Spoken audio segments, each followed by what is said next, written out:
2 officers were shot in the leg, 1 was shot in the foot, and another officer was shot in the arm. All 4 are expected to be okay. And in New York, an officer is in serious but stable condition after someone hit him with a car.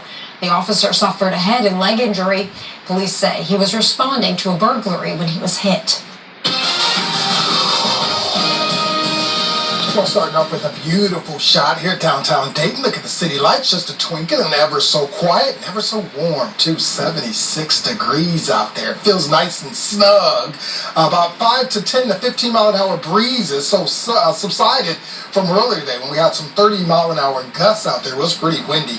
We've cooled to 69 degrees now in Wilmington, 76 in Dayton, still flirting with 80 degrees in Kettering, 79, 76 in Springfield, and 77 for us in Greenville. You probably want to have the air conditioning on because it's just too warm and too muggy right now to have the windows open unless you got that good breeze in there.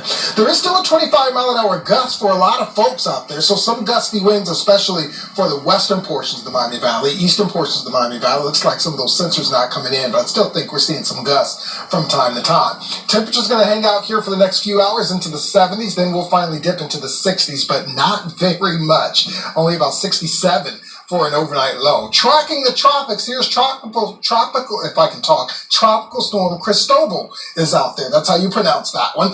Here it is in the Bay of Campeche, and it's just going to take a little vacation down there in Mexico before it finally decides it's going to lift northward right on through the Gulf of Mexico. We've got 80-degree waters there. Temperatures about 85, 86, 87 degrees in the Gulf of Mexico. So pretty warm and a lot of fuel for these storms.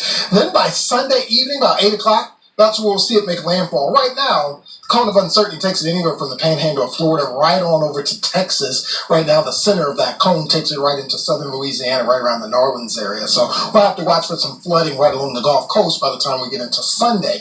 But as this thing turns northward, then we have to watch where that goes because notice the winds in our latitudes go from west to east. So if it tracks a little further north, maybe we get some rain next week from it. If it stays down south and curves to the east, then maybe we stay clear of that. We'll have to track that into next week. But what we are tracking is tomorrow, this frontal boundary, a baroclinic zone is what we call these frontal boundaries. And it has showers and thunderstorms for the afternoon and early part of the evening. There's 4 o'clock right there. The showers and storms sink southward. Then we got a spoke of energy right along this front that's just going to ride it like 70 right there. And then it moves right across the Miami Valley by the time we head into the 11 o'clock hour tomorrow evening. So 24 hours, we'll be looking at a very stormy 11 o'clock. Here's where the Futurecast puts it. We've got clouds that come in by the time we head towards late morning to the early part of the afternoon. If you see those few showers and storms that come in by about 5 o'clock into the evening, and then they fire up again by 11 o'clock. Looks like that's north of 70, and it's quiet overnight with a few showers, and then a few pop-up showers and thunderstorms as we get into the afternoon by the time we head into Thursday. So some of those storms we'll watch because they can have some really heavy rain, some large hail with some of those if they tap into that potential, and some really gusty winds. So anything that needs to be tied down, you want to do that tomorrow before you leave for work. The Storm Prediction Center gives us a slight risk of seeing severe weather. We're not alone. Look at that slight risk anywhere from the megalopolis right on through the Midwest and the plain states with this frontal boundary. So tonight, 67, partly cloudy skies, mild and muggy, 88 tomorrow.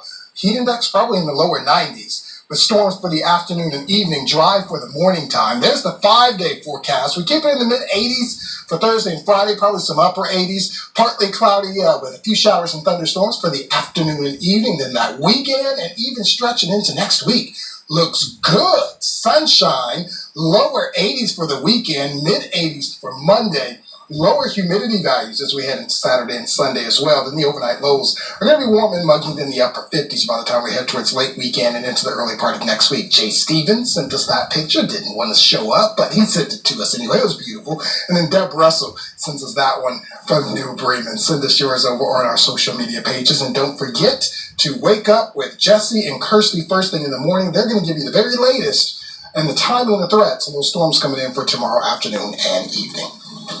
The scientists think we could see 3 to 6 major hurricanes this season, as Dontae's been talking about a little bit over the last 24 hours. Hurricane season officially started yesterday, and we've already seen 1/3 of our tropical storm names.